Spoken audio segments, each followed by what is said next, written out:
निवासी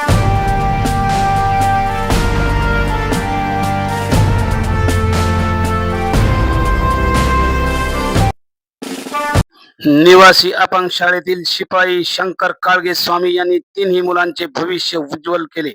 चाकूर शहरातील निवासी अपंग कार्यशाळेतील शिपाई पदावर कार्यरत असणारे शंकर काळगे स्वामी राहणार चापोली तालुका चाकूर येथील रहिवासी असून अत्यंत गरीब परिस्थितीतून शंकर काळगे यांनी आपल्या तिन्ही पाल्यांना उच्च शिक्षित केले. एक मुलगी MBBS झाली, दुसरा मुलगा IT इंजिनियर झाला, तर लहानगी मुलगी BA MS चे शिक्षण शेवटच्या वर्षात घेत आहे. काळगे हे 1998 साली लातूर येथील माहेर अस्ति व्यंग मुलींचे विद्यालय येथे 1998 पासून बिनपगारी काम केले. तदनंतर 2005 पासून शाळेला अनुदान आले व नियमित वेतन सुरू झाले, परंतु मुलांचे शिक्षण, घरची परिस्थिती हालाकीची. तरी शंकर स्वामी यांनी हार मानली नाही. दिवसा नोकरीवर, रात्री टिप्परवर मुरुम भरण्यासाठी कामावर जात असत. अशा हालाकीच्या परिस्थितीवर मात करत मुलांना उच्च शिक्षित केले. त्यात भर म्हणजे 2016 साली शाळेचे शासनाने मान्यता रद्द केली,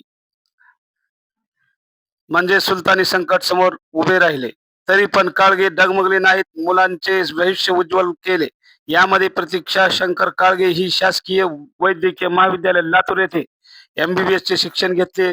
तदनंतर प्रतीक्षा काळगे यांनी केंद्रीय आर्मी मंडळाची परीक्षा देऊन कॅप्टन मेडिकल ऑफिसर म्हणून आर्मीमध्ये नोकरीला लागली. तर मुलगा गौरव शंकर काळगे हा IT इंजिनियर पदवी घेऊन तो सध्या यशवंत नागरी सहकारी बँकेत IT ऑफिसर म्हणून रुजू झाला आहे. तिसरी मुलगी समीक्षा शंकर काळगे ही BMS चे शेवटच्या वर्षात शिक्षण घेत आहे. अशा प्रकारे शंकर स्वामी यांनी मी अपंग आहे हे न जुमानता येणाऱ्या परिस्थितीशी दोन हात करत मुलांना उच्च शिक्षित केले. हे ज्वलंत उदाहरण शंकर काळगे यांनी समाजाला दाखवून दिले आहे.